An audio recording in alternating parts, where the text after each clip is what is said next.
Hello and welcome to October's inspirational message as part of the Light and Love Box channel. I am Jo Currier, and this month we are going to be exploring healing because that is what this month's box is all about. I am also going to be doing this month with an interview. So I am going to be having a conversation with one of my favorite people, Jeff Currier, who happens to also be my husband.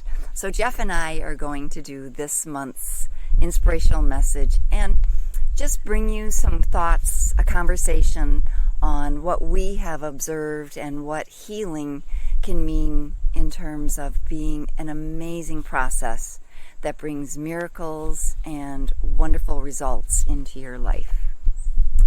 So when we think about healing, because I am such a teacher and I love the English language, one of the things that I did was I took all the letters in the word healing and I broke them down into different thoughts, ways of looking at how it is that we heal and what we do. So Jo, with that intro, why don't we go ahead and have a conversation about what it is that you created and kind of explain to everybody what the word healing kind of means to you and how they can integrate it into their everyday life. So let's start out first with, when you think about healing, why don't you just break down for us just the first letters of that word and what the thoughts came to you. When I took a look at the word healing, H was the word honors. E, emotional. A, awareness.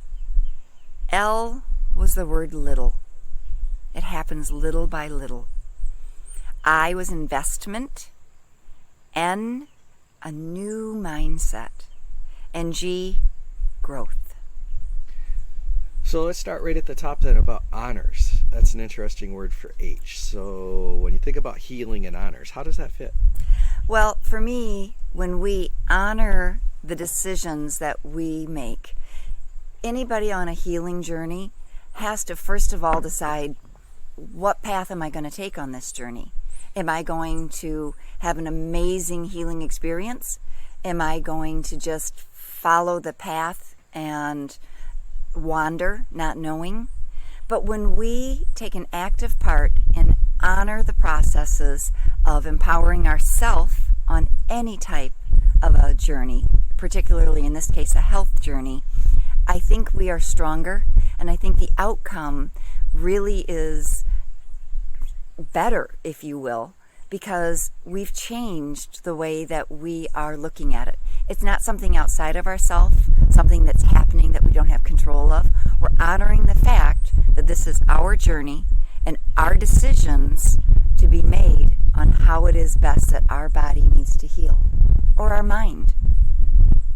So when you say honors, that mean also honor if what you feel is right may be different than what somebody else feels is right? That's a tricky part, because yes, you always have to take into account the expert advice, that which you feel is the best path for you. But ultimately, I think we have to incorporate the things that we know make ourselves feel better, whether it's just making us happier or physically feeling better. We still have to honor that inner knowingness inside of ourselves. So let's go to the letter E, emotional. What comes to mind there? Well, for me, emotions are the things that are key to our healing. How we feel about ourselves, how we feel about whatever the experience is, how others make us feel.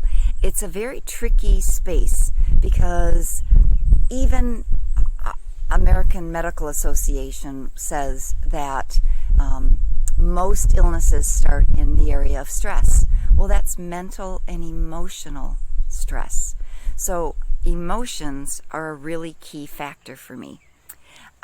There's a book, actually two books, that I really love. The first one that came out is by an author. Her name is Kelly Turner. She's a PhD. and she was a grad student, and she looked at what she calls, and the first book is called Radical Remission. And in that are the 10 healing factors that change outcomes, people who there was no hope left, basically, into a miraculous, radical recovery situation. And she can elaborate, there's a variety of scenarios. People who used Western medicine and complement with Eastern medicine and many different things. But the emotional aspect is, she says, you need to, first of all, release suppressed emotions. So letting go of things that have significant impact on your health, things that are deeply rooted and painful, perhaps, because there's always a mind-body connection with our emotions. But then she says to increase positive emotions. So finding belief systems and finding ways to emotionally uplift. And that can come from inside of yourself and also from external things. Laughter increases positive emotions. So that's what I mean by emotions. So what about awareness? Awareness, that's when we become aware of the things that we have power over, that we can address. Things that maybe all of a sudden come as an aha moment, a flash of insight. I didn't realize that this thing in my life was impacting me so much.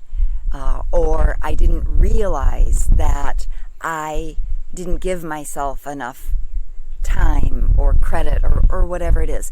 But having almost like an observing viewpoint to bring in the awarenesses of the things that perhaps if you shift can increase your healing capacity. Does that make sense? Yeah, what ways would somebody do to get that awareness? I think in part it's allowing yourself to have quiet time, being in a place where you reflect and honor the stillness inside of yourself, because that voice will often come forward with an answer, maybe when you're not even consciously seeking an answer, asking a question. But I think many people find that just in the space of taking deep breaths, of watching a sunrise, watching a sunset, those quiet, still moments, that's when things come to us and create an awareness of maybe something more that we need in our life, or something more that we can do for ourselves. Or perhaps doing the ceremony that comes with this box. Doing the ceremony that comes with this box is the perfect way, because then you are actively creating a healing experience for yourself. And through that active awareness, there is a meditative factor this month in preparation where you engage all of your senses, your taste senses. And it's in those moments that awarenesses can come. You're absolutely right, Jeff. So let's go to L. Oh, L is that analogy of one step at a time. L is little by little, because we don't get to a place where we need healing usually overnight. There can be experiences, there can be traumas. I'm not denying that. But oftentimes, the healing that needs to happen comes from situations that build up over time. So when we address and expect that healing can happen little by little, that's when we make strides. Because, measuring is kind of a place where it's not equal for everybody. So my little by little could be different from yours. And when we do steps like the Light and Love Box ceremony for healing, that is a big little by little step, or maybe multiple little by littles, because you are engaging yourself much more. I often think about it, we didn't get to this place overnight. So it's not realistic to expect that we'd leave it overnight. But once we do move in that direction, the healing that happens can maintain for the rest of our lives. Yep. I don't know if it's picking up on the recording, but we are outside actually this morning in the sunlight, and the Canadian geese are flying over us. So that honking sound in the background and the birds chirping and the water flowing, if it's picking up, that's where we're at, in a very healing environment in our backyard. So moving on. So let's talk about Investment. That's usually a financial term. But financially, when we invest in ourselves and invest in the things that we love, whether they're people or experiences, things that bring us joy, those are the things that create the sense inside of ourselves of bliss, of the shift in emotional energy, a shift in our thoughts. And that vibrational shift changes our body's way of addressing any type of illness or anything that needs to have a healing aspect brought to us. So investing in ourselves means that we have strong reasons for having joy in our life, for wanting to do things in a way where we can empower ourselves and create a healing path and live a life that's vibrant and healthy and fresh and full of those moments. When I think of investment in this space too, it also means being open to receiving. Very true. Can you elaborate on that? Well, so often we give, and people want to do things for us, and we feel beholden or like we're a bother for somebody or an inconvenience. And so we don't allow those things to come into our life, which means we aren't investing in ourselves in some way.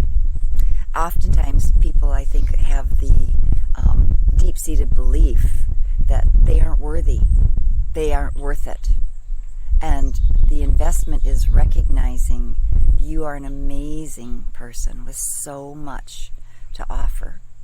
So, yeah. What about N? Oh, N is new. New, many things. New mindsets, new beliefs, new ways of doing, new ways of looking at things, new opportunities to create healing for yourself and your family. In the Radical Remission and Radical Hope books, Kelly Turner talks about using new diets, perhaps. So, looking at your health from every possible aspect and creating new ways of doing things. Perhaps just new eating habits, new ways of giving gratitude before you eat or when you wake up or before you end your day. So whenever we change patterns and beliefs, that's how the new comes in. And if you welcome it and don't see it as daunting or, overwhelming, I think it has great power in a healing capacity. And the box this month introduces you, probably most people, to new things. There's some surprises in there for you to taste and explore. So the last part, the G of healing. G is probably, for me, one of the most important things. It's recognizing growth. Growth is that thing that keeps us fresh and vibrant. Think about longevity. When we look at and explore longevity in human beings, we see that those who live a long, healthy life are constantly growing. They're exploring new things. They are learning something new. They are giving themselves